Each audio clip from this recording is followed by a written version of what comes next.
Magandang gabi po sa inyong lahat.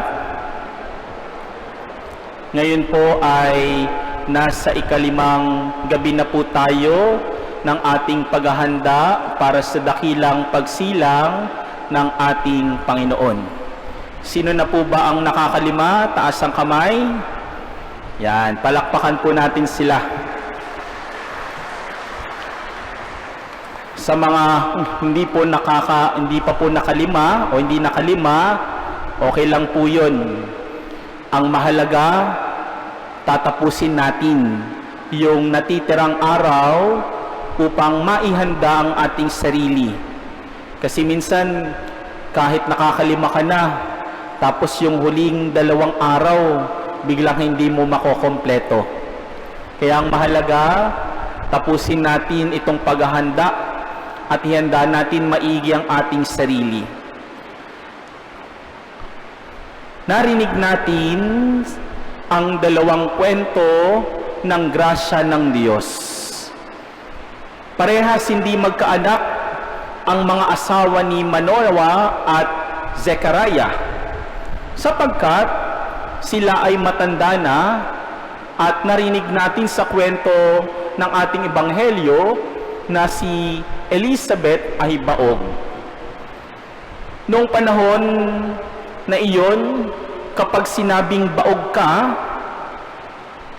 tinuturing kang disgrasya, sapagkat ang pagiging baog ay tinuturing na parusa. Kaya nga, ang pagiging baog ay disgrasya. Ibig sabihin, kapag merong isang batang isisilang, ito'y tinuturing grasya. We heard that on the last part of the gospel.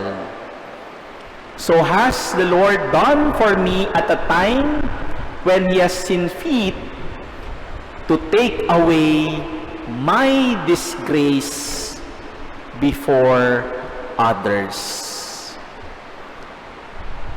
Grasya ito dahil ito'y bigay ng Diyos. Kahit hindi ka karapat-dapat, ikaw ay binigyan at nagkaroon ng kapasidad na magkaroon ng anak. Kaya hindi lang ito basta gawa ng tao, kundi grasya mula sa Diyos. Sa kabila ng pagiging baog ng mga asawa ni Manoah at Zechariah, dahil sila ay tapat sa Diyos, tapat dahil parehas silang naniwala at nanalig sa Diyos, binigyan sila ng grasya.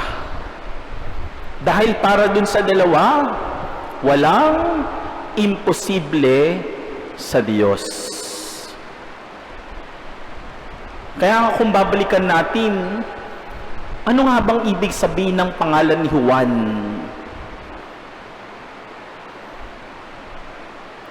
God is so gracious. Mapagpala ang Diyos.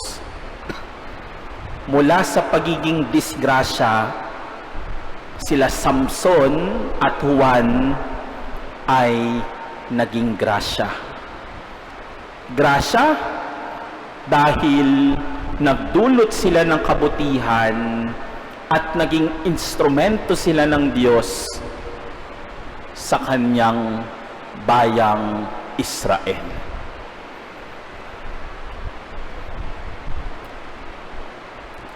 At ganyan maging grasya, ang gamitin ang mga bigay ng Diyos para sa ikabubuti at ikaaayos ng tao na sila ay hindi karapat-dapat.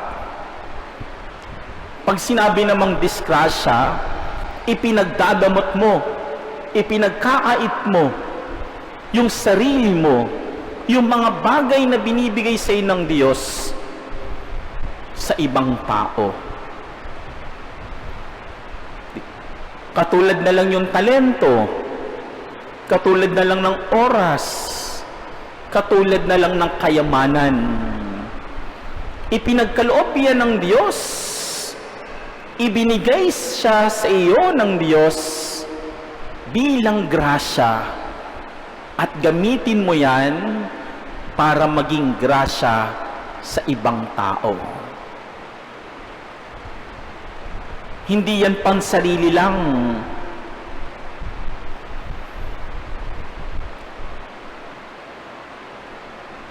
Ipinapakita iyan. Ibinabahagi yan. Yang iba kasi sa atin, masyadong madamot.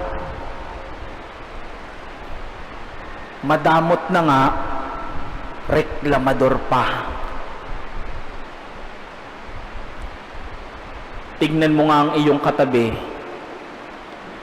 Grasya ba yan o disgrasya?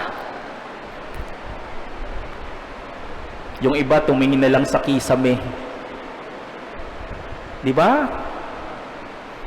Tatandaan natin, yung grasyang ibinigay ng Diyos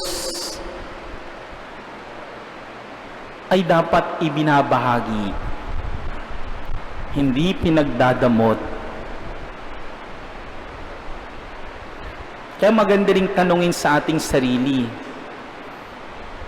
ako ba bilang anak ng Diyos, nagiging grasya kaya ako sa iba?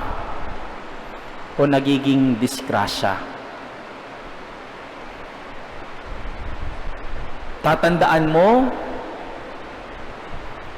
hindi ka disgrasya dahil ikaw ay tao. Anak ka ng Diyos. Ibig sabihin, biyaya ka. Grasya ka. Kaya maniwala ka na ikaw ay grasya at ikaw mismo magiging daan ka ng iba para sa Diyos. Gamitin mo ang mga bigay sa iyo ng Diyos. Maging biyaya ka ng Diyos sa bawat isa.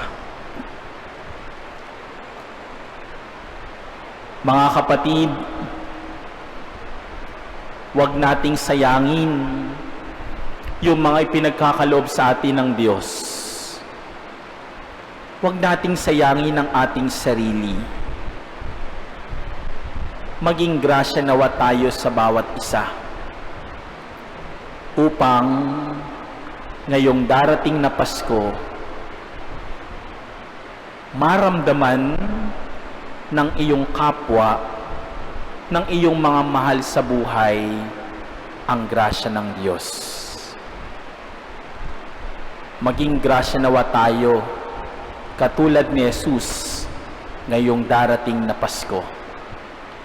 Huwag maging disgrasya.